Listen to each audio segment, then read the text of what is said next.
Ito nga pala si China, and for the next 24 hours, siya ang magde-decide ng buhay ko, starting now. Nagising pala tayo ng 6 a.m. kasi last night pinapili ko siya kung anong oras tayo magigising. 6 a.m. Inayos ko na rin pala yung pagpipilian ni China. And after that, pinapili ko na siya. Please. Okay.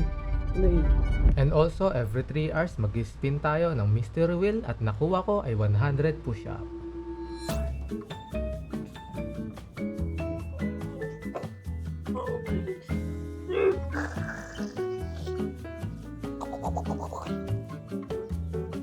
Nagugutom na ako kaya pagpipiliin ko ulit siya kung anong kakainin natin ngayong breakfast. Alam mo na yung pipiliin mo ha.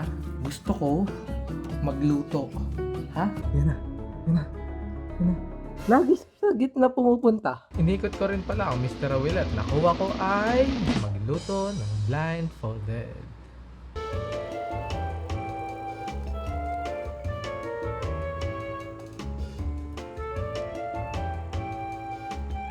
Grabe naman sa pagkared nito, boy.